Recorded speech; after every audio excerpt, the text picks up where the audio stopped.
Hi again.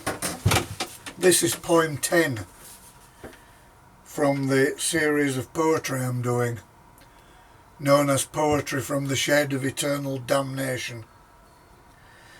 This poem is about the murder of a Polish student in Huddersfield several years ago now, by the name of Tobias Minski. And it is a true story, and there are many question marks still to this day surrounding what actually happened on that fateful night. So this is my tribute to Tobias,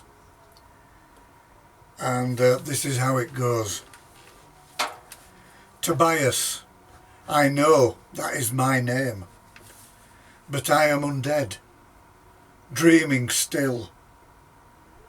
Why on the Canal towpath late that night did the guy I had befriended decide to kill? He attacked me for his own selfish reason, knocking me down onto the floor, dragged to the river, water entering my throat, choking as I gaze at heaven's door. Now he is digging a shallow grave. But wait, I'm still alive. I have breath. Dropped in the hole. Now he is jumping on me. Leaves cover me now as I wait for death. Suddenly I realise that I am not going to be anymore. Yet dreaming from this spirit state, buried under the earth my life. Why was this deemed to be my fate? I hope they find my body soon, so my family can correctly mourn. Their child, their loved one, has been torn away. That fateful, terrible dawn. I hope my memory forever stands.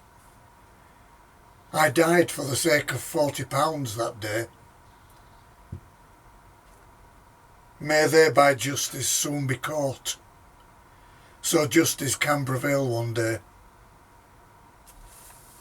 At last, my killer has been caught. Someone who killed me to pay a loan.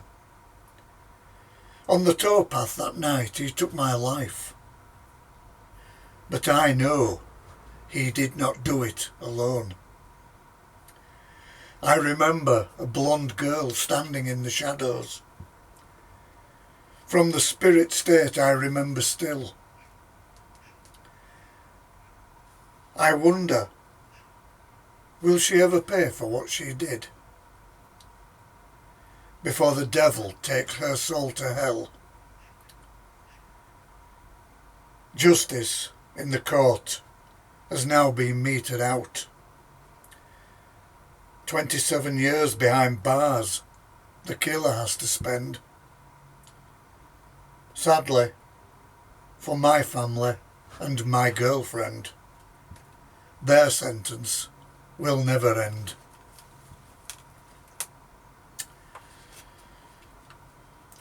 The killer was caught, and the killer was indeed sentenced to 27 years in prison without chance of parole, because of the horrendous things he did to the body after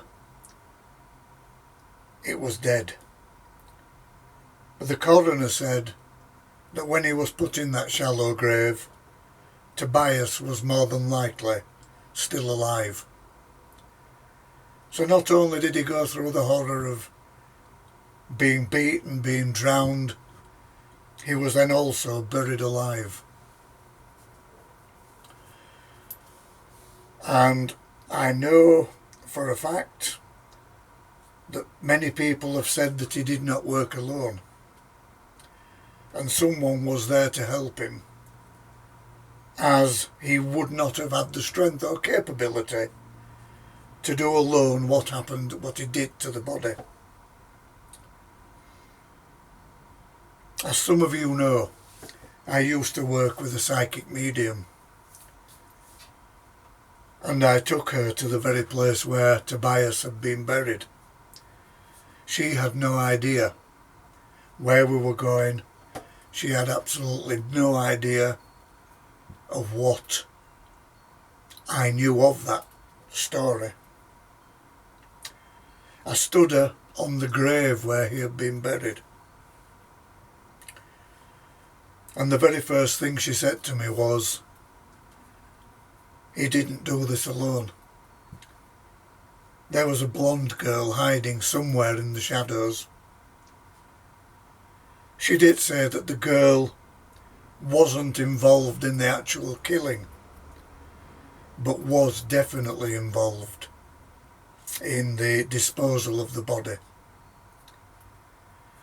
It was a very sad story,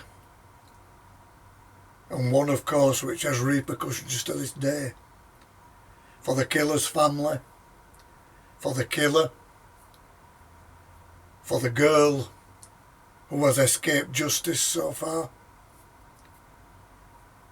and also for the sentence passed upon Tobias Minski's family and his fiancée, a sentence that will never end. So once again, thank you for listening. I hope you've enjoyed what you've heard. Please feel free to subscribe to the channel. If you liked it, please click like. If you didn't, click didn't. It's interaction. And at that point I will say, Namaste.